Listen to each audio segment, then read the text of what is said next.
In this episode, you'll learn why insight alone isn't enough to break cycles and what actually is. Welcome to Energy Alignment for Entrepreneurs, the podcast helping entrepreneurs to be free from anxiety, stress, and tension through balancing emotions and consciousness expansion. 3 things you'll discover today. Why clarity doesn't always equal change. How the body keeps looping where truth isn't integrated. And what to do when you are aware but still stuck. Why clarity doesn't always equal change. If you see clearly and you don't change, it is usually more of a deeper situation where we don't even necessarily need to use examples. But if there's a cycle in your life, you may have to bash and fall and frustrate and annoy and until you look at yourself and you say, I am so ready to create something new, fresh, and beautiful. You get to a point where you can't even consider any longer continuing to be who and how you currently are. And the change comes from a place of power, not fear, not anger, not frustration. There will be moments, depending on where you are in your journey, where anger is the initial fuel for change, so on and so forth with the other emotions. But the place in which we're speaking from here is if you have specific chronic patterns, whether it be a certain mental projection onto another, or a specific mindset or mentality. Pretty much another way to say a mental projection. If you're looking at these cycles and your heart is screaming for you to change, and your mind is coming up with justification and rationalization, create space to connect to your heart.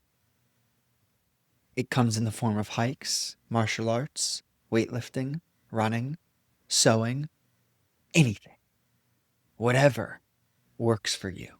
Grooming a dog, cutting your hair, ironing, folding clothes, cleaning the house, taking apart the block on the engine, putting the turtle. There has to be a presence in a stillness where if you do any of those actions, you can do them sometimes with music, you can do them sometimes with different styles of music, but you can't always do them with music.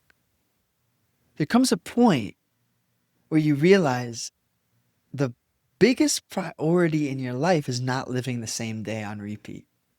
And if you do not live the same day on repeat, then clarity may not always equal change, but it will, on average, equate to change. See, the trouble is the word. We, human beings, can communicate in forms which language cannot understand, but not everyone can communicate in that manner. And when I say it like that, everyone has the capacity to do so. Not everyone has done the work to unlock the capacity.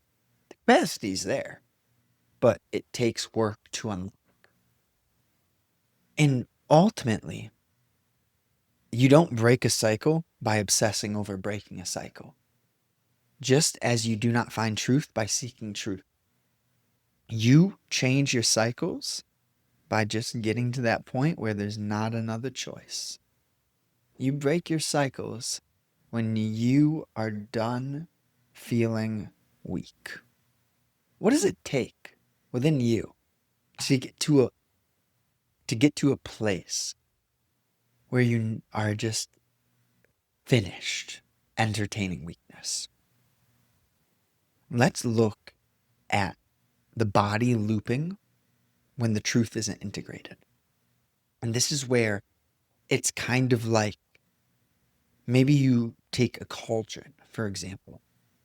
When the cauldron is bubbling, that is similar to the body looping. And the point is sometimes you want the cauldron to bubble. But what happens if you're unaware of the temperature which the cauldron is being warmed through? Then you get an inaccuracy. As in cooking, as in baking, a lot of chefs are extraordinarily precise. Same thing goes for you if you are to be a doctor of your soul. If you are to wake up, if you are to do God's work. Now, the funny part is, you can't change your spirit. If you have any resonance with this, there's a non-coincidental destiny in relationship to who you are and what you have came on this planet to do. The thing is, no one teaches us that life is so much more profound because no one knows. Now, when I say that, I speak with a looseness. Obviously, people know. Obviously, people see. But in the grand scheme, we have many who are yet to see. But the thing is, they are to see, just not yet. You, if you resonate with this, it's your path. It's your path to be someone who helps the light be seen. You don't choose this. It's preordained, and you may as well not resist it. Because if you were to take anything from me, let me tell you, I've resisted it enough. And I've come to a point where it is so evident to me, my life is God first. Everything in my life. And that means everything. I am done saying things like, I'm not perfect. I am ready to step into the integration of truth. And I think you are too. I know you are. So let's look, let's notice, let's understand when the body's looping and what it is that needs to be released, what it is that needs to be looked at and understood. There's nothing wrong with if you had no triggers, if you had no loops, if you had no chronic, habitual, weak patterns, you would never learn. Jesus had his lost phase. Everyone is meant to have their lost phase. Are you going to do the work? You do the work, and you will also have another phase. The thing is, so many of us, we don't step out of the lost phase. We stay lost because we didn't work hard enough. Now, the work, when I use the word hard, it's not a matter of force. It's a matter of commitment, surrender. It's a matter of every day, every moment, your entire life comes down to this. How open you are to live a life that is uncommon to the average individual on this planet. What to do when you're aware but still stuck. This is where it's important to have balance. Balance in the form of, let's say you do business, you're running a business, you're building a business. Something that is so fundamental to life is change. Some people love to work 12-hour days. I love to work, but to work in a balanced sense. If I go to the gym for 5 hours straight, I'm not going to love the gym.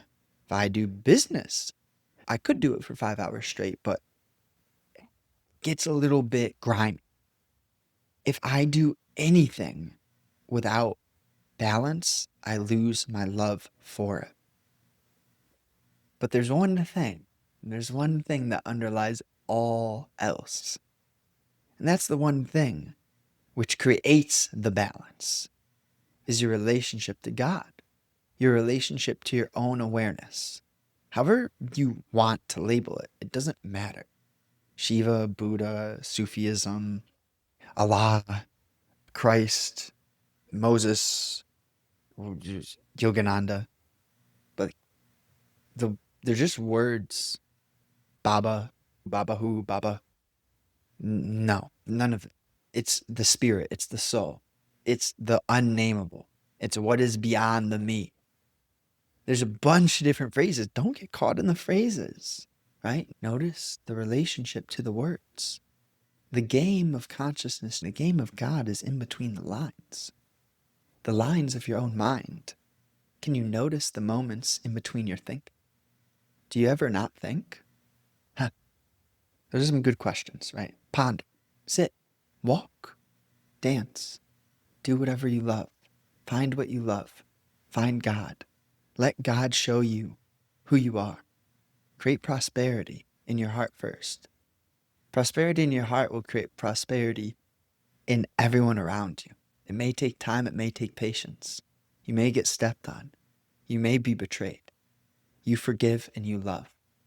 When you are not insecure and you are personally being guided through your time on this realm, you may not see, but you are doing you may not see everything that you have created or are in everything that is in creation through you. But you can feel it and you can understand and you can sense beyond the five senses, the sixth, the seventh, the awareness which is grander than anything anyone could ever purchase for you. The priceless things in this life. That's what this is all about. And if you can center, if you can live from that balance, all else in your life will come into balance. The family, the money, the cleanliness, the body, the health, and then the inevitable, vice versa, right? The decay, but in a healthy way, in a connected way, in a non-attached manner. So when you're aware but still stuck, we need to understand balance. We need to get organized. Please start with your physical. I know I'm speaking very impractically, right? Impractical joker, maybe he is. But what I'm really saying is if you're aware but still stuck, be simple. Do some laundry, vacuum some things, reorganize the garage. Maybe order some wire racks. Label your boxes. Take your drawers out and reorganize your drawers. It goes like that. The spirit, the soul, the God, it's all important, but so is watering the flowers and cutting the grass, or letting the grass grow, taking the vines from the trees, whatever it may be, doing the oil change. Can you have this movement through your life so that you enjoy your life? And part of enjoying your life is learning what you're not meant to be doing, stepping away from certain things, closing specific doors, and letting go of that which is no longer physically with you. In spirit and heart, live on forever. But the pain, the hurt, you only are immovable when your heart's been burnt to a degree where fire can no longer harm it. And you are only immovable when that burnt heart no longer holds on to the pain that it had experienced. And it lets that pain purify. It lets that pain be used as a source to follow God, to follow, insert your preference, and then drop your preference, fuck your preference.